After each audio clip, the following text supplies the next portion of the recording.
Hello everyone, welcome to our PYQ session. अभी हम percentage chapter के PYQ क्वेश्चंस कर रहे हैं। हमने पार्ट 1 में 6 क्वेश्चंस करे थे। एक्चुअली वहाँ हमने बेस बनाया था, तो वो थोड़ा लेंदी वीडियो हो गया था और स्टेप बाय स्टेप हमने क्वेश्चंस किए थे, तो वी डिड ओनली 6 क्वेश्चंस। अब इस वीडियो में हम आगे के क्वेश्चंस कंटिन्यू करेंगे। So let's get started. Question 7 is, in the population, male percentage rises by 40%, female by 20%. Over 20 years, females doubled males. Find the total percentage rise.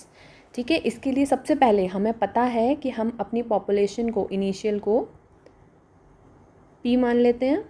अब हमें एक चीज़ और पता है कि पॉपुलेशन क्या फ्रेम करते हैं। यहाँ हम चिल्ड्रन को नहीं लेकर चलेंगे बिकॉज मेल फीमेल की बात हो रही है, तो हम बोलेंगे फीमेल प्लस जो मेल होता है वो हमारा पॉपुलेशन को बनाता है। ठीक है, तो ये इनिशियल फीमेल का नंबर था, ये इनिशियल मेल का नंबर था, ये हमारा इनिशियल पॉपुलेशन हो गया। अब हम 20 ईयर बाद की बात करते हैं, तो आफ्टर 20 ईयर हम लिखें, ये बोल रहा है कि हमारी जो फीमेल हैं वो डबल हो गई हैं मेल के, तो यानी कि ये 2m हो गया ये नंबर। फिर नेक्स्ट सेंटेंस हम देखते हैं कि जो हमारा मेल का पॉपुलेशन है वो 40% राइज हुआ है। ठीक है, तो अब ये बताओ, सबसे पहले ये फीमेल जो 2m हो गई हैं, तो मेल को हम रखते हैं प्लस पॉपुलेशन रखते हैं, तो हमारा कहीं ना कहीं हम ये निकाल पाएंगे कि जो पॉपुलेशन है वो 3m के बराबर है, या फिर हम यहाँ से ये निकाल लें कि जो मेल हैं वो पॉपुलेशन अपॉन 3 है। ऐसा कुछ हम कर सकते हैं। ठीक है, अभी आ जाते हैं, ये हमारी कैलकुलेशन को इजी करेगा, इसीलिए हमने ये पहले निकाल लिया है। ठीक है, कि क्योंकि हम हर चीज़ को मेल से कंपेयर कर लेंगे और वहाँ हम अपने क्वेश्चन को सॉल्व कर लेंगे। अब आ जाते हैं न्यू कैलकुलेशन पे कि जो मेल्स हैं वो 40% राइज हुए हैं। 40% का मतलब जो पहले m था वो अब कितना हो गया है 0.4m, या अगर आप चाहो तो पहले 100 ले लो, फिर उसको 40% इंक्रीज़ कर दो तो वो 140 हो गया है। फिर हमें ये नंबर बड़ा सा मिल गया, हम इसे कैलकुलेट करेंगे। इससे बेटर है पहले हम 1 मान लेते हैं। अब 40% इंक्रीज़ हुआ है, तो 40% क्या होता है 40% ऑफ m, तो यानी कि इसे काटेंगे, इसे हटाएंगे तो 0.4m है, तो ये हम डायरेक्ट कर सकते हैं कि 40% इज़ इक्वल टू 0.4। ठीक है, तो ये मेल जो हमारा m डैश है, न्यू मेल जो हमारा हो गया वो हो गया 1.4m। ठीक है, अब हम देखते हैं हमारा फीमेल का नंबर कितना हो गया है। तो फीमेल क्या हुआ है 20% से राइज हुई है, तो f डैश हमारा कितना हो गया f प्लस 0.2f, यानी कि 1.2f। ठीक है, अब है हमारा, देखिए अगर हम ये वाली कैलकुलेशन नहीं करते, अभी आपको लग रहा होगा ये हमने मेल्स में क्यों निकाल लिया। मेल्स में इसलिए निकाला है क्योंकि अब सपोज़ करो हम कैलकुलेट कर रहे थे परसेंटेज राइज, तो नेक्स्ट स्लाइड देखते हैं। परसेंटेज राइज हम कैलकुलेट कर रहे थे, तो यानी कि हमें p dash minus p upon p dash करना पड़ेगा। ठीक है, अपॉन p करना पड़ेगा इंटू 100। अब ये देखो p डैश जो है वो कहीं ना कहीं मेरा m dash plus f dash होगा, और जो पॉपुलेशन है वो m प्लस f होगी, और नीचे फिर m प्लस f होगा इंटू 100 करोगे। अब ये देखो मेरे दो वेरिएबल हैं, कहीं ना कहीं ये वाली वैल्यू m के टर्म्स में होगी, ये वाली वैल्यू मेरी f के टर्म्स में होगी, तो हमारे ये कुछ कैलकुलेशन निकल कर आ जाएगी। ठीक है, यानी कि ऊपर भी हमारा m प्लस f कुछ टर्म्स में, सपोज x के टर्म्स में है, यहाँ पे फिर कुछ है m प्लस f है ये हमारा, तो ज़रूरी नहीं है कि ये वाली चीज़ और ये वाली चीज़ कट जाए और आपको प्योर परसेंटेज मिल जाए।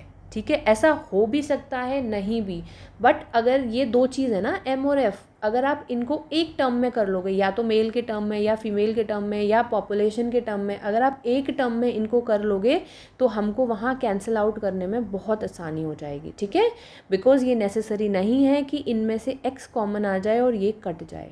दो वेरिएबल्स है ना, इसीलिए हमने उसको एक वेरिएबल में ट्रांसफ़र कर लिया है। ठीक है, अब आ जाते हैं आगे। जैसे हमने m को पॉपुलेशन के टर्म्स में देखा, तो फिर यहाँ पे कर लेते हैं 1.4 इंटू p/3 पॉपुलेशन के टर्म्स में, बिकॉज हमें अल्टीमेटली पॉपुलेशन से ही मतलब है। न्यू पॉपुलेशन माइनस इनिशियल करनी है, तो p सेम रहेगा। ठीक है, अब यहाँ करते हैं 1.2, पहले फीमेल है, फीमेल को मेल में कन्वर्ट करो, कैसे करते हैं 2m था इंटू 2m, यानी कि ये हो गया 2.4 m। अब m को p में कन्वर्ट करो, ठीक है।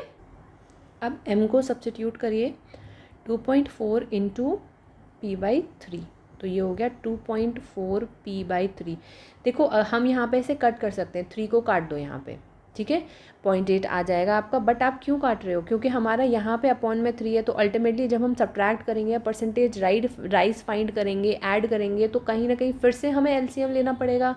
तो नहीं काटो अभी यहाँ पे, ठीक है। तो हमारी जो न्यू पॉपुलेशन है वो फिर से नया मेल प्लस नया फीमेल हो जाएगा। नया मेल कितना है 1.4 p/3, नया फीमेल कितना है 2.4 p/3, तो ये हो जाएगा अपना 3.8 p/3, ठीक है। अब परसेंटेज राइज कैसे फाइंड करते थे हम? पहले हम p' लिखेंगे, इसमें से p माइनस करेंगे अपॉन p इंटू 100, ऐसा कुछ हम करते थे। p' हमारा कितना था 3.8 p/3 माइनस का p ओवर p, मतलब p ही लिखो नीचे, इधर 100। तो एलसीएम लो, एलसीएम लेकर के आ जाएगा 3.8 p माइनस का 3p अपॉन में 3p इंटू 100। अब हम क्या करेंगे, 3 को नीचे ले जाएंगे, तो ये हो जाएगा हमारा 3.8 माइनस 3 कितना होता है 0.8 p over 3p into 100। p से p हम कैंसिल कर सकते हैं, ये हो जाएगा हमारा 80/3। तो 80/3 कितना परसेंटेज बन जाएगा, 3 2 6, 26.6%, ठीक है, यानी कि 26.6% किसका 80/3 को जब डिवाइड करोगे, ठीक है। ये हमारा हो जाएगा परसेंटेज राइज। नेक्स्ट क्वेश्चन, इसका बेस हम समझ गए। पहले पॉपुलेशन लेना है, पॉपुलेशन क्या होता है, मेल प्लस फीमेल को जब ऐड करोगे वो पॉपुलेशन बन जाएगा। फिर उसने बोला है फीमेल डबल हो गए हैं, यानी कि हमने p और m में रिलेशन फाइंड कर लिया। उसके बाद हम m' यानी कि न्यू मेल और न्यू फीमेल फाइंड करेंगे, उसको भी हम पॉपुलेशन के टर्म्स में करेंगे, ठीक है। जब हमें सब कुछ पॉपुलेशन के टर्म्स में आ गया है तो हमारा क्वेश्चन देखो ईजी हो गया। गुड, चलिए नेक्स्ट क्वेश्चन करते हैं। A boy solved 37 questions correctly out of 41, ठीक है। After that he answered 5 questions correctly out of every 8 question, यानी कि उसने बताया है 5 क्वेश्चन वो सही करता है आउट ऑफ एवरी 8। कितने 8 क्वेश्चन, यानी कि 2 के मल्टीपल में हो सकता है, 3 के मल्टीपल में कितने हो सकते हैं, उसने ये नहीं बताया है, ठीक है। In whole exam he scored 80%, find the total number of questions in the test. सबसे पहले आप ये देखिए कि पहले कितने क्वेश्चंस थे उसके पास में 41, तो यानी कि आप 41 क्वेश्चंस रखिए। उसके बाद में उसने बोला है एवरी 8 क्वेश्चन, यानी कि 8 भी हो सकता है, 16 भी हो सकता है, 24 भी हो सकता है, यानी कि 8 के मल्टीपल में क्वेश्चंस आएंगे। अब आगे जितने भी आएंगे तो क्या हम इन्हें 8 के ले लें कि सपोज 8 के क्वेश्चंस थे हमारे पास में, ये मान लेते हैं हम टोटल क्वेश्चंस। 41 उसने दे रखा है, 8 के हम मान के चल रहे हैं, ठीक है। अब इस 37 में से उसने कितना करेक्ट करा है, 41 में से उसने कितना करेक्ट किया है, यानी कि 37 करेक्ट किया है plus 5 questions out of every 8, यानी कि अगर 8 क्वेश्चंस हैं तो उसने 5 सही किए हैं। 16 हैं तो यानी कि 5k, यानी कि 5 2 ज़ा 10, यहाँ पे k इज़ इक्वल टू 1 है, यहाँ k इज़ इक्वल टू 2 है, यहाँ k इज़ इक्वल टू 3 है। तो यानी कि अगर 16 क्वेश्चंस होते तो उसने कितना सही किए होते 5 2 ज़ा 10। अगर यहाँ पे उसके 24 क्वेश्चंस होते तो उसने कितना सही किए होते 5 3 ज़ा 15, उसने ये सही किए होते। तो कहीं ना कहीं हम ये समझ पा रहे हैं कि वो 5k क्वेश्चंस को सही करेगा, ठीक है। 8 में से 5 क्वेश्चन करे हैं, यानी कि k की वैल्यू जब चेंज होती जाएगी तो ये नंबर भी चेंज होता जाएगा, ठीक है। यानी कि 37 प्लस 5k उसके करेक्ट थे, करेक्ट क्वेश्चंस, ठीक है। अब उसके इनकरेक्ट कितने बचे, 41 में से 37 को माइनस करो, ठीक है, 3 और 1 4, 4 प्लस 8 के में से 5k माइनस कर दो, यानी कि 3k, यानी कि ये इसके रॉन्ग क्वेश्चंस थे, ठीक है। अब करेक्ट क्वेश्चंस इतना है, रॉन्ग क्वेश्चन इतना है, और उसने बोला है कि उसे 80% मिला। अब आप ये बताइए, आप रॉन्ग क्वेश्चन आंसर करते हैं तो आपको क्या मार्क्स मिलते हैं? नहीं। तो जो आपको 80%, यहाँ कहीं नेगेटिव मार्किंग का कोई भी नामो निशान नहीं है, तो हम सिर्फ ये मान के चलेंगे कि नेगेटिव मार्किंग नहीं है। ठीक है, तो आप ये देखिए कि 80% ऑफ द मार्क्स उसे कहाँ से मिले? वो मिले करेक्ट आंसर्स से। तो यानी कि आप ये देखिए 37 + 5 के जो है वो हमारा 80% के बराबर है, और हमारा 4.3 के जो है वो है हमारा 20% के बराबर। अगर आप चाहो कि मैं इसको ना 37 + 5 के = 80% से सॉल्व करना चाहूँ तो प्लीज़ आप नहीं कर सकते हैं। ठीक है, बिकॉज 80% ऑफ वॉट नहीं दे रखा है हमें, और यहाँ से आप के निकालने की कोशिश करोगे तो नहीं कर पाओगे। क्यों? अगर यहाँ पे वॉट मतलब टोटल कुछ दिया होता तो आप इसे निकाल लेते, बट नहीं गिवन है, तो दो चीज़ें, दो फ्रैक्शन या दो आपको ये वैल्यूज़ इक्वेशंस रखनी पड़ेंगी, तब आप इसे सॉल्व कर पाएंगे। ठीक है, तो शुरू करते हैं। अब इसे क्रॉस मल्टीप्लाई कर लेते हैं, यानी कि 37 + 5k = 4, 4 + 3k। ठीक है, अब इसे सॉल्व करिए। 37 + 5k = 16 + 12k। अब ये 5k को इधर ले आएंगे तो हमारा कितना हो जाएगा? 7k। 16 को उधर ले जाएंगे तो हमारा कितना हो जाएगा? ये हो जाएगा 21। तो यहाँ से हमारी जो k की वैल्यू है, वो k की वैल्यू हमारी कितनी आ गई बेटा? 7 × 3 = 21। k की वैल्यू 3 आ गई है। तो टोटल नंबर ऑफ क्वेश्चंस कितने बनेंगे? अभी हमने k की वैल्यू यहाँ पे 3 रखी थी, तो 24 हो रहे थे। ठीक है, तो नेक्स्ट में देखते हैं। अभी हमारा k जो है वो 3 आ गया है। अब हमारे जो टोटल क्वेश्चंस थे 41 + 8k, टोटल क्वेश्चंस कितना थे? 41 + 8k।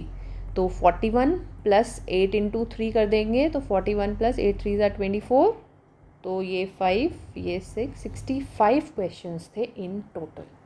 ठीक है, अभी आगे बढ़ते हैं। Question number 9। Class B has 50% more students than Class A. The number of girls in Class A is equal to boys in Class B, and the percentage of girls in both classes is the same. What percentage of all students A + B are boys? ठीक है, अब यहाँ हम boys का B मान के चलें, girls का G मान के चलें, टोटल करें तो हमारे 2 वेरिएबल हो गए। नहीं, हम ये नहीं करेंगे, हमने नंबर लेकर चलेंगे। ठीक है, नंबर क्यों? क्योंकि हमें परसेंटेज ऑफ गर्ल्स को तो कुछ ना कुछ मानना ही पड़ेगा, XYZ P कुछ भी। अब हम नंबर लेकर चलेंगे कि सपोज़ करते हैं हमारा जो A क्लास है उसमें 100 बच्चे हैं। ठीक है, सपोज लेट क्लास A में हमारा 100 स्टूडेंट्स हैं। इतना सेंटेंस हमें एग्ज़ाम में नहीं लिखना है, बट अभी हम बेस बना रहे हैं तो दैट्स वाई हम इतना कुछ लिख रहे हैं। नहीं तो हम A को 100 मानेंगे, फिर B को 150 मान लेंगे। क्यों? क्योंकि 50% मोर है। ठीक है, तो B कितना हो गया? 50% मोर है, यानी कि 100 तो अपना है ही है, प्लस 50 हो गया, यानी कि ये 150 हो गया। ठीक है, अब हम ये मान के चलते हैं उसने परसेंटेज ऑफ गर्ल्स दोनों क्लास में बराबर बताई है, यानी कि उसे P% मान लेते हैं। Percentage of girls in each class is equal to P% हम मान के चलते हैं। अब ये देखते हैं क्लास A और क्लास B दोनों में निकाल लेते हैं, बॉयज़ और गर्ल्स। ठीक है, क्लास A में हमारी जो गर्ल्स हैं वो कितनी थी? P%। P% ऑफ कितना? क्लास A में तो 100 बच्चे हैं, तो P% ऑफ 100, यानी कि P लड़कियां हैं। तो बॉयज़ कितने हो जाएंगे बेटा? 100 में से P को माइनस कर दो। अब आ जाते हैं हमारी क्लास B में। क्लास B में गर्ल्स कितना है? P% ऑफ कितना? 150, क्योंकि B की जो क्लास की स्ट्रेंथ है वो 150 है, तो P% ऑफ 150 करोगे। ठीक है, तो यहाँ आपका आ जाएगा ये 1.5P। अब फिर बॉयज़ कितने हो गए? 150 में से गर्ल्स को माइनस कर दो, यानी कि 150 - 1.5P। ठीक है, अब हमें पता चल गया गर्ल्स और बॉयज़ का नंबर दोनों क्लासेस में। अब उसने एक चीज़ और बोली है। क्या बोला है उसने? कि जो क्लास ए के नंबर ऑफ़ गर्ल्स हैं वो इक्वल है number of boys in class B. ठीक है, तो हम गिवन वाली चीज़ को क्या करेंगे, girls in A is equal to boys in B. Girls in A कितना था मेरा पी, ये वाली चीज़, बॉयज़ इन बी कितना है मेरा ये, तो यानी कि 150 माइनस 1.5 पी, तो 1.5 को इधर ले आओगे तो ये प्लस का हो गया, तो P कितना हो गया बेटा मेरा 60। यानी कि मुझे पता चल गया P जो था मेरा वो गर्ल्स का नंबर था, वो कितना था 60 हो गया। अब इसको यहीं आ जाते हैं हम, ठीक है, ठीक है। अब हम यहाँ पे कर रहे हैं, मैंने पेन चेंज किया बिकॉज आप ना कंफ्यूज ना हो जाए कि हम क्या खिचड़ी पका रहे हैं, ठीक है। P का नंबर मेरा P का नंबर जो है, पेन चेंज नहीं, जस्ट अ मिनट, ओके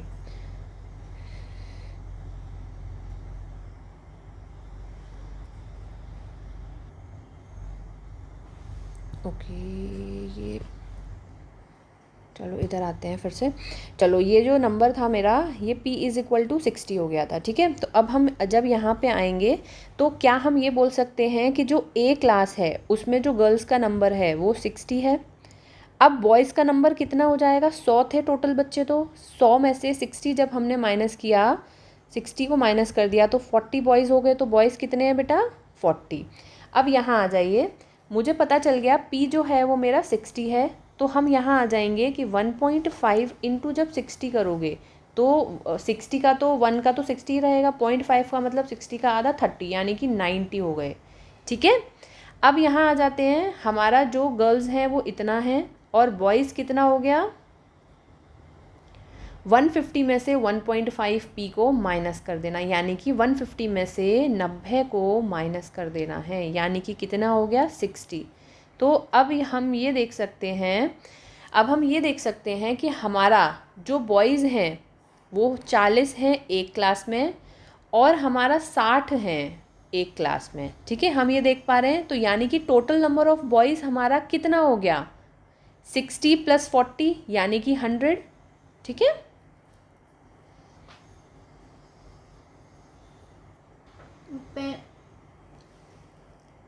जो हमारे बॉयज़ हो जाएंगे वो कितना थे 60 + 40 हमारे, ठीक है। अब हमारे टोटल स्टूडेंट्स कितने थे 100 + 150 यानी कि 250 बच्चा था हमारा टोटल। तो percentage of boys, total percentage of boys कितना हो गया बेटा 100/250 × 100, ठीक है।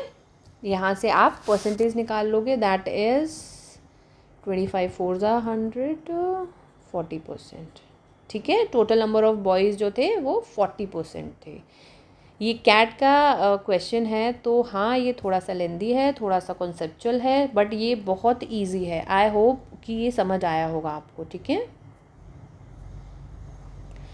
Next question is an alloy mixed with 3 kg of pure silver becomes 90% when the same alloy is mixed with 2 kg of another alloy of a different percentage, the resulting mixture is 84% silver। यानी कि जब हम उसे silver से mix कर रहे हैं तो उसकी परसेंटेज इंक्रीज़ हो रही है, जब हम उसे किसी डिफरेंट मेटल से मिक्स कर रहे हैं तो उसकी जो परसेंटेज है वो कम हो रही है सिल्वर की। यानी कि कहीं ना कहीं हम ये समझ पा रहे हैं कि उस अलॉय का एक मेन इंग्रेडिएंट है, वो है सिल्वर, ठीक है। इतना हम समझ पा रहे हैं, क्यों, क्योंकि सिल्वर को जोड़ रहे हैं तो परसेंटेज बढ़ रही है, सिल्वर के अलावा किसी और को अगर हम उसमें डाल रहे हैं तो परसेंटेज सिल्वर की कम हो रही है। यानी कि कहीं ना कहीं हमारा सिल्वर उस अलॉय का एक मेन इंग्रेडिएंट है, ठीक है। तो शुरू करें। फर्स्ट थिंग, अलॉय का जो वेट है उसे हम x kg मान लें, हमें पता है उसमें सिल्वर है, ठीक है, उसे सिल्वर को कितना मान लें y kg, ठीक है। अब हम क्वेश्चन शुरू करते हैं कि हमने 3 किलो सिल्वर डाला, प्योर सिल्वर, तो अलॉय का जो वेट है वो कितना हो गया, यहाँ हम लिख देते हैं फर्स्ट चेंज, यहाँ हम लिख देते हैं सेकेंड में हमने क्या चेंज किया। पहली बार में हमने अलॉय जो था वो x+3 हो जाएगा मेरा अलॉय, और सिल्वर कितना हो गया y+3। क्यों? क्योंकि 3 किलो मिलाया है, ठीक है। तो अलॉय का भी वेट बढ़ेगा और जो सिल्वर उसमें है तो सिल्वर में भी 3 किलो बढ़ गया, ठीक है। अब यहाँ हम देखते हैं कि 90% सिल्वर हो गया। जब हमने ये चेंज किया तो परसेंटेज ऑफ सिल्वर कैसे फाइंड करेंगे? सिल्वर कितना था वो लिखो, अपॉन टोटल लिखो, और कितना हो गया 90%, यानी कि आप 90/100 लिख लो या फिर 0.9 लिख लो, ठीक है। ये हमारी एक इक्वेशन बन गई। अब नेक्स्ट आ जाते हैं, जब हमने 2 किलो अदर मेटल डाला। जब आपने अदर मेटल डाला तो अलॉय का तो वेट डेफिनेटली बढ़ा, यानी कि x+2, पर सिल्वर का वेट बढ़ा क्या? नहीं, क्योंकि सिल्वर तो हमने डाला ही नहीं, तो सिल्वर y ही रहेगा। तो जो परसेंटेज ऑफ सिल्वर है, आप ऐसे क्वेश्चंस में सिर्फ वो चीज़ पकड़िए जो दोनों में कॉमन है, ठीक है। दोनों में कॉमन क्या था? सिल्वर उस अलॉय में, तो हमने दोनों में परसेंटेज ऑफ सिल्वर निकाल लिया है, ठीक है। तो परसेंटेज ऑफ सिल्वर कितना था हमारा? Silver is y upon total is x+2 into आपका कितना हो गया, ये कितना हो गया, इज इक्वल टू 0.84, 84% हो गया ना, तो 84/100 लिख लो या फिर 0.84 लिख लो। ये हमारी दूसरी इक्वेशन बन गई।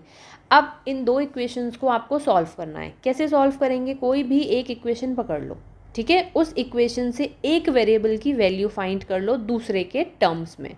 जैसे मैं यहाँ पे फाइंड कर लेते हैं, हम y की वैल्यू चलो फाइंड कर लेते हैं, ठीक है, क्योंकि हमें अलॉय फाइंड करना है ना। तो सबसे पहले y को x के टर्म्स में हम फाइंड कर लेते हैं।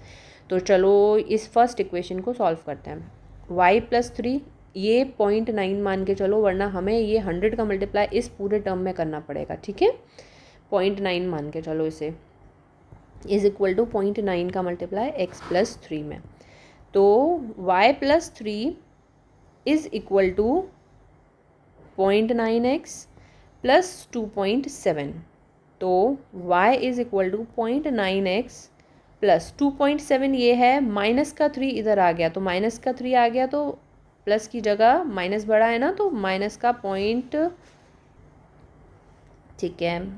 तो अभी हमने ये देख लिया कि हमारा जो y है वो इतना है, एक वैल्यू को दूसरे के टर्म्स में, यही तो हम सब्स्टिट्यूशन से निकालते हैं। चलो अब इधर आ जाते हैं दूसरी इक्वेशन में, y is equal to 0.84x+2, ठीक है। तो ये आ गया 0.84x प्लस 1.68, ठीक है। अब यहाँ से भी मेरे को y की वैल्यू मिल गई, वहाँ से भी y की वैल्यू, तो हम इन दोनों को इक्वल रख लें। यस, तो 0.9x minus 0.3 is equal to 0.84x plus 1.68। x को हम इधर ले जाएंगे, तो इधर ले जाओगे तो 0.06x हो गया ये, इसको माइनस को प्लस 3 इधर जाके बन जाएगा, तो दिस विल बी 1.98, ठीक है। अब यहाँ से x की वैल्यू आपको निकालनी है, x इक्वल टू 1.98 अपॉन 0.06, ठीक है। अब आप देखिए 6 3 18 6 3 18, यानी कि ये 33 kg आ गया है आपका x, ठीक है। अब हमें यहाँ से पता चल गया कि जो हमारे x की जो वैल्यू है वो 33 kg है, और x क्या था हमारा? अलॉय। तो हमारे अलॉय की वेट कितना हो गया? 33 kg, ठीक है। ऐसे क्वेश्चंस में जहाँ पे दो चीज़ें, दो कॉम्बिनेशंस गिवन है, आप सिर्फ ये देखिए कि क्या बराबर रह रहा है, ठीक है। जो चीज़ बराबर रह रही है वही चीज़ हमें वहाँ पर पुट कर देनी है या फिर अज्यूम कर लेनी है, ठीक है। Okay, next question is 11th. The weight of two friends Ram and Shyam are in ratio 4:5. If Ram's weight increases by 10% and their total weight increases by 15%, the new weight becomes 96.8 kg. Find the percentage increase in Shyam's weight. अब आप मुझे ये बताइए, मैंने आपको starting में बताया था कि हमारा अप्रोच होना चाहिए, जिस चीज़ से हमें काम है हमें से वही चीज़ पकड़नी है, अननेसेसरी इन्फॉर्मेशन नहीं उठानी है। तो अब आप मुझे ये बताइए, उसने परसेंटेज इंक्रीज पूछा है श्याम के वेट में, और यहाँ सब कुछ परसेंटेज और रेशियो में गिवन है, तो क्या इस चीज़ की कोई वैल्यू रहेगी? नहीं। क्यों? क्योंकि आंसर जो है वो परसेंटेज में गिवन है, और परसेंटेज में वैल्यू की कोई ज़रूरत नहीं है। ठीक है, हम विदाउट इसके भी कर सकते हैं, तो ट्राई करते हैं। अगर इसकी नीड पड़ी तो हम इसको यूज़ करेंगे, वरना आई थिंक कि हमें जब परसेंटेज और इस सब से काम है, और परसेंटेज इंक्रीज ही पूछा है, नंबर नहीं पूछा है उसने, तो हम क्या करेंगे, अपने आंसर को विदाउट इसके पहले कोशिश करेंगे। अब जैसे ये टाइप के क्वेश्चन है कि दो चीज़ें हैं, दो का रेशियो ये है, ये इतने से बढ़ा, ये इतने से कम हुआ, तो सबसे पहले हम क्या करते हैं, जितने टुकड़े होते हैं पहले हम उन टुकड़ों को लिखते हैं। ठीक है, उसके बाद में जिसमें जितना चेंज होता है उस चीज़ से हम उसको मल्टीप्लाई कर देते हैं। नहीं समझ आया? चलो समझाते हैं। सबसे पहले यहाँ देख लेते हैं, एक राम है, एक श्याम है, और यहाँ पे इनका टोटल है। ठीक है, राम कितना है 4, श्याम कितना है 5, तो टोटल कितना हो गया 9। अब देखो, बहुत लोग बोलेंगे नहीं हम तो 4x लेंगे, हम तो 5x लेंगे, और ये टोटल होगा 9x। वेरी गुड, आप यहाँ पे x कर लीजिए, x कर लीजिए, x कर लीजिए, अल्टीमेटली आप यहाँ काट ही दोगे ना x को नीचे आके। तो सबसे पहले मैं क्या बोल रही हूँ, फर्स्ट थिंग, जितने भी टुकड़े हैं वो लिखो। टुकड़े इज़ 4, 5, और ये टोटल बन के 9 हो गया। अब वो बोल रहा है राम के वेट में इंक्रीज हुआ 10%, यानी कि ये कितना परसेंट इंक्रीज हुआ, 10%। अब श्याम का जो वेट था वो इंक्रीज हुआ हमारा 15% से। ठीक है, तो 15 total weight increase by 15। Total weight जो है वो कितने से इंक्रीज हुआ, 15% से। ठीक है, अब हमें क्या फाइंड करना था, श्याम का वेट फाइंड करना है, तो यानी कि श्याम का परसेंटेज राइज हमें नहीं पता है, तो क्या हम इसे S% लिख सकते हैं। ठीक है, ये वाला बच्चा प्लस ये वाला बच्चा इतना दे रहा है हमको। ठीक है, टोटल परसेंटेज ये आ गया, तो क्या हम इसे सॉल्व कर लेंगे क्वेश्चन को।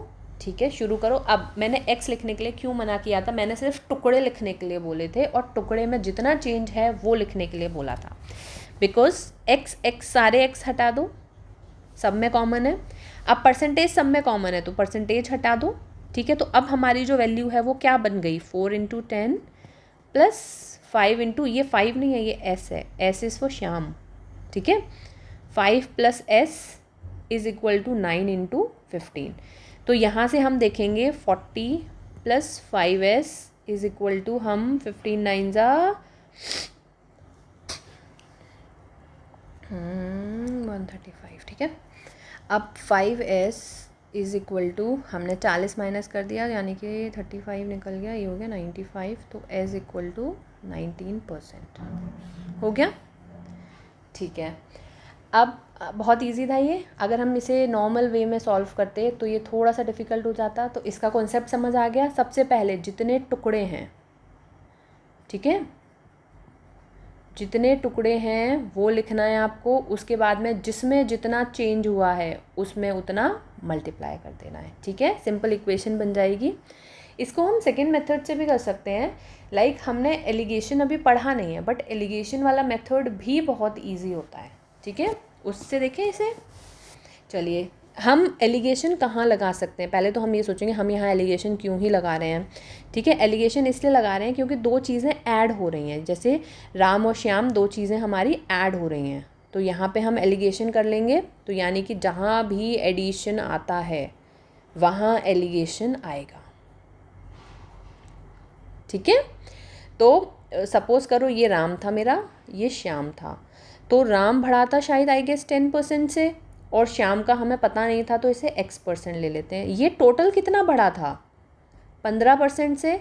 अब हमें पता है एलिगेशन में ऐसे कुछ लाइंस करते हैं और एलिगेशन सॉल्व करते हैं। मैं बताती हूँ क्या करते हैं। ये 10% है, 10% 15% हो गया है, यानी कि 15 - 10 करेंगे। ये वाली जो चीज़ होती है ये सब्ट्रैक्ट होती है। ठीक है, मानिए कि इसमें से ये सब्ट्रैक्ट होगा, 15 में से 10 गए तो 5 बचा। अब ये वाला 15 हो गया, ये वाली चीज़ है, तो ये वाली चीज़ बड़ी होनी चाहिए, ये वाली चीज़ बड़ी होगी तभी तो कुछ सब्ट्रैक्ट होके 15 आएगा, यानी कि x - 15। अब ये नई बन गई, ये नई बन गई, तो ये कितना है, 4:5 है। ये तो गिवन था हमारा कि ये 4:5 हो गया है, न्यू जो इनका है वेट। तो अब देखते हैं x माइनस 15 अपॉन, हम इसमें कर देंगे 5, यानी कि ये वाली चीज़ अपॉन में ये वाली चीज़ इज़ इक्वल टू ये वाली चीज़ अपॉन में ये वाली चीज़, ठीक है, इज़ इक्वल टू 4:5, यानी कि 5x, हम कर ही क्यों नहीं मल्टीप्लाई, इसे काट देते हैं ना। x इक्वल टू 15 प्लस 4 कितना हो गया, 19, ठीक है। चलो next question is, in an examination 60% of the candidates are girls, 30% of the girls and 45% of the boys pass the examination, find the percentage of the candidates who did not pass. ठीक है, बहुत बड़ी सी खिचड़ी हमें लग रही है कि किसमें क्या करेंगे। सबसे ईजी, ठीक है, अभी मैंने क्या बोला, हमारी कैलकुलेशन ईजी हो जाती है अगर हम कोई नंबर मान लेते हैं, ठीक है, जैसे 100,000 कुछ ऐसा मान लेते हैं। तो हम क्या इधर टोटल जो कैंडिडेट्स हैं उनको 100 मान लें, ठीक है। 100 है, इसमें से कुछ गर्ल्स हैं कुछ बॉयज़ हैं। गर्ल्स कितनी हैं, 60%, यानी कि 100 में से 60% मानेंगे। देखो डायरेक्टली 60 लिखना सीखो। 100 में से 60% ऑफ x क्या है 100, तो यानी कि 60 ही तो हो गया। 100 हमने कैलकुलेशन इसीलिए तो ली है कि हमारी चीज़ें आसान हो जाएं, यानी कि ये मेरा 60 हो गया। तो अल्टीमेटली बॉयज़ कितना हुआ बेटा, 40, ठीक है। अब 30% of the girls and 45% of the boys pass the exam, यानी कि इसमें से भी 30% लड़कियां पास हुई हैं। पास की कितनी है, 30% ऑफ 60 का 30% पास हुआ है, ठीक है, यानी कि 18 लड़कियां पास हुई हैं। अब बॉयज़ कितना पास हुए हैं, 45% ऑफ कितना, 40 ही तो लड़के थे। चलो ठीक है, तो इसमें ये आपने काट पीट कर दिए, 45 टू द 90 होता है, 90 का डबल 180, तो ये 18 बॉयज़ हैं, ठीक है, यानी कि 18 बॉयज़ पास हुए हैं, 18 गर्ल्स पास हुई हैं। टोटल पास कितना हुआ,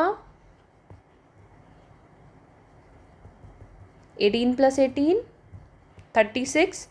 अब टोटल कितने अपीयर हुए थे, 100 बच्चे थे टोटल, और 100 में से कितना कैंडिडेट्स हमारे फेल हुए हैं। क्यों, क्योंकि हमें फेलियर का ही परसेंटेज फाइंड करना है ना, तब हाँ फेलियर का परसेंटेज फाइंड करना है। तो पास इतना हुए, टोटल इतना था, तो हमारे फेल्ड स्टूडेंट्स कितना हो जाएगा, 100 - 36 इज इक्वल टू 64। तो परसेंटेज फेल्ड कितना हो गया,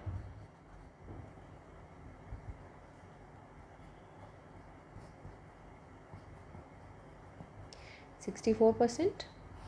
डायरेक्टली 64 कैसे आ गया, अपॉन 100 और इंटू 100 क्यों गया, क्योंकि टोटल जो था वो 100 ही तो मान के चले थे। तो 100 ने देखो हमारी कैलकुलेशन कितनी आसान कर दी है ना।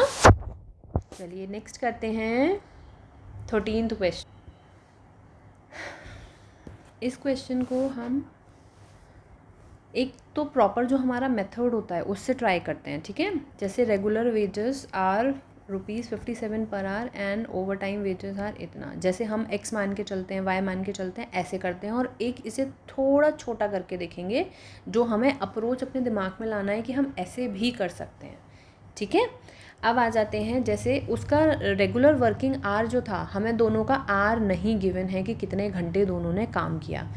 तो जो रेगुलर है वर्किंग आवर जो है उसे हम x मान लेते हैं, और ओवर टाइम वाले का हम y मान लेते हैं, ठीक है।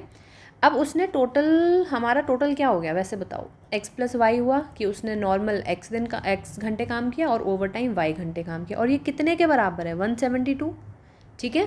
तो अब इनकम कितना हुआ, जितने घंटे काम किया उस हिसाब से इनकम है। जैसे रेगुलर वाले का पॉइंट ये 57 से मल्टीप्लाई करेंगे, इसका हम 114 से करेंगे, तो जो रेगुलर इनकम होगी वो हमारी कितनी होगी, 57x। जो ओवर टाइम इनकम होगी हमारी वो कितना हो जाएगी, 114y, ठीक है। तो टोटल हमारा कितना हो जाएगा, 57x + 114y, हमें ये मिला। अब वो ये बोल रहा है कि जो उसकी, ये देखो ये वाला सेंटेंस, कि जो उसने इनकम उसे मिली है वो 15% ऑफ हिज रेगुलर इनकम है, यानी कि ऑफ हिज, जब भी ऑफ हिज आ जाता है, ऑफ का मतलब होता है मल्टीप्लाई, ठीक है, यानी कि 114y is equal to 15/100 into 57x। ये इक्वेशन बन जाती है। ये नहीं बनी है तो एक बार देखते हैं कि उसने सेंटेंस में लिखा है ओवर टाइम इनकम, तो पहले लिख लो ओवर टाइम इनकम। वॉज का मतलब इक्वल लगा लो, 15% ऑफ, 15% लिख लिया, ऑफ का मतलब मल्टीप्लाई होता है, ऑफ लिख लिया रेगुलर इनकम, ठीक है, इतना समझ आ गया। 114y is equal to 0.15 into 57x। यहाँ से हमारा y निकल आ जाएगा 0.15 इंटू 57/114। ये हमें दिख रहा है 7 2 14 और ये 2 टाइम्स कट जाएगा, ठीक है, तो ये हो गया हमारा 0.075x, ठीक है। ये मेरी y की वैल्यू निकली है।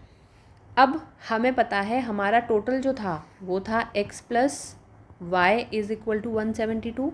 अब x पता है, y पता है हमें x के टर्म्स में, ठीक है, तो इसे लिख दो 0.075x इज़ इक्वल टू 172। तो 1.075x इज़ इक्वल टू 172, ये बेसिक मेथड था, ठीक है। अभी हम देखते हैं क्या हम इसे शॉर्ट से या किसी दूसरे तरीके से भी करने की कोशिश कर सकते हैं, जिससे हमारा ये देखो कैलकुलेशन अब में करनी पड़ेगी। ये कैलकुलेशन उसमें भी निकलेगी जहाँ हम कोई शॉर्ट ट्रिक सोचेंगे ना, वहाँ भी हमें निकलेगी, बट एग्जाम में हमें ये देखना है हमें क्लिक कौन सा मेथड करता है, ठीक है। कैलकुलेशन सब में करनी है, किसी में थोड़ा कम, किसी में थोड़ा ज़्यादा। उस टाइम जब आप प्रैक्टिस ज़्यादा करेंगे तो आपका कहीं ना कहीं पता चल जाएगा ये अप्रोच लगाना है या फिर ऐसे करना है, तो वो टाइम आपका बच जाएगा, ठीक है।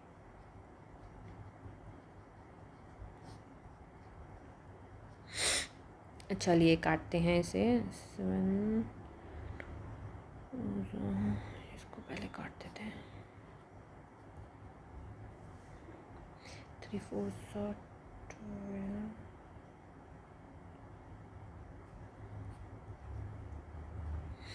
160 आ गया, ठीक है। अब ये 160 हमारा x निकला है और x क्या था, रेगुलर वर्किंग आवर हमारा, ठीक है।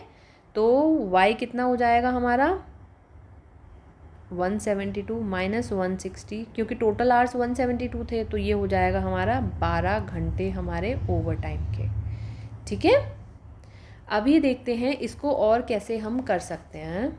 तो क्वेश्चन हमारा रेगुलर वेजेस आर इतना पर आवर, ठीक है। तो सबसे पहले हम ये देखते हैं, फिर से हमें सेम चीज़ लिखनी पड़ेगी, regular working hour plus over time 172 था हमारा, ठीक है। अब हम ये देखते हैं कि जो हमारी रेगुलर इनकम थी, रेगुलर इनकम तो फिर से हम यहाँ से देख सकते हैं 57 थी, 57x, और यहाँ पे 114y थी हमारी, ठीक है। तो रेगुलर इनकम भी हम यही देख सकते हैं, रेगुलर इनकम हमारी कितनी थी 57, यहाँ आर और ओ लिया है तो आर ले लो, और ये ओवर टाइम वाली कितनी थी, ओवर टाइम इनकम हमारी कितनी थी 114 ओ ले लो, ठीक है। अब मुझे ये बताओ कि हमारा जो इनकम है, मतलब ओरिजिनल इनकम जो है वो 0.15 हमारी ओवर टाइम वाली इनकम के हो गई है। जो हमारी ओवर टाइम इनकम है, ओवर टाइम इनकम कितनी है हमारी 114 ओ इज़ इक्वल टू 0.15 हमारी जो ओ आई लिख लो ये, ठीक है, ओवर टाइम वाली, और ये है हमारी इनकम जो है नॉर्मल वाली है, वो नॉर्मल वाली, ठीक है। अब हम ये देखते हैं, ये इक्वेशन हमें गिवन है, ये हमने देख लिया, ये हमें गिवन था 172 है ये, ठीक है। अब हम ये देखते हैं कि उसने हमसे बोला है कि हमारा जो रेगुलर इनकम है वो ओवर टाइम का 0.15 है। इसका मतलब कहीं ना कहीं हमें जो अपनी वैल्यूज़ हैं वो यहाँ इक्वेट करनी पड़ेंगी, ठीक है। तो अगर आप ये सोचो कि ये चीज़ छोटी हो जाएगी, तो छोटी तो बिल्कुल नहीं होनी है, क्यों, क्योंकि 114 ओ यहाँ पे आ जाएगा, तो यहाँ पे भी तो 57 आर आएगा, और आप 114 ओ को overtime, O is for overtime, ठीक है, तो ये कितना हो जाएगा 0.15 इंटू 57, 15 का मल्टीप्लाई कर दूँ तो 8.55 आर हो जाएगा। ठीक है, तो ये भी तो कहीं ना कहीं कैलकुलेशन ही है, आपको आर निकालना पड़ेगा यहाँ से, तो कैलकुलेशन तो उतनी ही बैठ रही है। ठीक है, जैसे चलो इसे सॉल्व भी कर लेते हैं। ओ आई इनकम, तो इससे 100 का मल्टीप्लाई, चलिए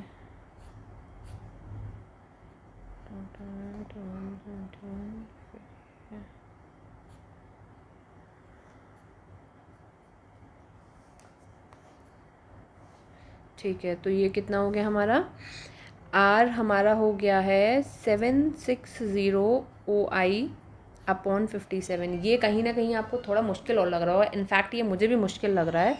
ये वाला मेथड हमारा जो हमने पहले किया था ये बेसिक है और बहुत इजी मेथड है ना। Okay, we will go on this method. अभी नेक्स्ट क्वेश्चन देखते हैं।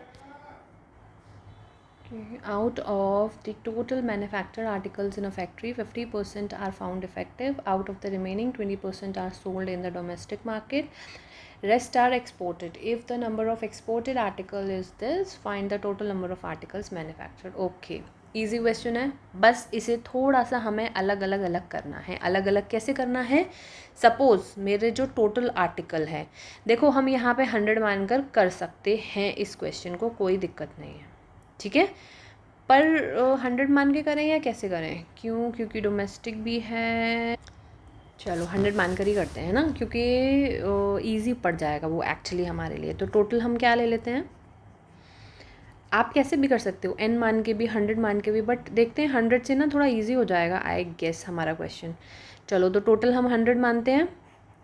अब वो बोल रहा है कि 15% जो हैं वो डिफेक्टिव हैं, तो यहाँ लिख लो डिफेक्टिव। 15% हैं तो 15% ऑफ 100 कितना हो जाएगा, 15 डिफेक्टिव हैं। 15 डिफेक्टिव हैं तो करेक्ट जो हैं वो कितने हैं, 100 में -15 हमारा, यानी कि 85 जो चीज़ें हैं वो हमारी बिल्कुल सही हैं। जो सही चीज़ है उसी को तो आप बेचोगे मार्केट में। ठीक है, तो आपकी 2 मार्केट हैं यहाँ पे, एक डोमेस्टिक है, एक हमारी एक्सपोर्ट कर रहे हैं हम बाहर। ठीक है, अब ये देखते हैं आउट ऑफ द रिमेनिंग, यानी कि 85 में से 20% are sold in the domestic market, यानी कि 85 का 20%, यानी कि 20% ऑफ 85। अब हम यहाँ मल्टीप्लाई बिल्कुल नहीं करेंगे, या तो आप ये कर सकते हो 20% का मतलब होता है 1/5 ऑफ 85, या फिर आप ये कर सकते हो 10% का मतलब होता है किसी भी चीज़ पे एक के बाद पॉइंट लगा देना, और 20% उसी चीज़ का डबल कर देना, यानी कि 16.55 का डबल हो गया तो ये 17 हो गया। या तो आप यहाँ से कर सकते हो ऐसे इस वाले तरीके से, या इससे कर सकते हो। ठीक है, तो आंसर इज़ हमारा 17 जो है हमने डोमेस्टिक मार्केट में बेचा। अब एक्सपोर्ट हमने कितना किया, तो 85 में से 17 को आप माइनस कर दीजिए। 85 माइनस 17 यानी कि आपका हो गया ये 68। ठीक है, ठीक है। अब वो क्या बोलता है, rest is exported if the number of exported articles is 8840, यानी कि जो ये 68 है ये बराबर है 8840 के। यानी कि आप ये समझिए कि मैंने कोई चीज़ 100 लेकर चली थी, तब उसमें से ये 68 आया था, तो जो 68 की वैल्यू है वो इस चीज़ के बराबर है। कहीं ना कहीं मैं ये मान लूँ, सपोज़ 68 मेरा 8840 के बराबर है, तो एक चीज़ मेरी कितने के बराबर होगी, 8840 अपॉन 68। ठीक है, अब इसे आप काट पीट कर लीजिए, देखते हैं 8 की टेबल से कट रहा है क्या। वैसे हम छोटे छोटे से भी काट पीट कर सकते हैं, बट हम डायरेक्टली 68 से देख रहे हैं। ठीक है, क्योंकि कोई भी चीज़ पॉइंट में तो नहीं होगी, पॉइंट में होगी भी तो हम पहले 1 की वैल्यू फाइंड कर रहे हैं, फिर हम 100 की वैल्यू फाइंड करेंगे, तो वो पॉइंट हट ही जाना है ना। 8 3 24 होता है, हमारे पास है 884 जिसको हमें डिवाइड करना है 68 से। तो अब हम देखते हैं 10 बार तो ये पूरा पूरा जा रहा है, क्यों? क्योंकि 680 आ जाएगा। अब बचा मेरे पास में 204, तो कहीं ना कहीं ये 8 3 24 से कट जाएगा। हाँ बिल्कुल कट जाएगा, यानी कि 13 से कट जाएगा ये। ठीक है, तो 130 हमारे पास आ गया। 68 की वैल्यू 8840 है, 1 की वैल्यू 130 है। टोटल हमारा कितना था? 100। टोटल 100 था ना, तो 100 की वैल्यू कितनी होगी? 130 इंटू 100, यानी कि 13,000 जो है हमारे पास प्रोडक्ट से जो हमारे मैन्युफैक्चर हुए थे। ठीक है, अभी इट्स 45 मिनट्स हो चुके हैं और आई थिंक अभी 6 to 7 क्वेश्चंस रिमेनिंग हैं, तो ये सेशन हम यहीं एंड करते हैं। नेक्स्ट वीडियो में हम बाकी के क्वेश्चंस कवर करेंगे। तो stay tuned, thank you for watching.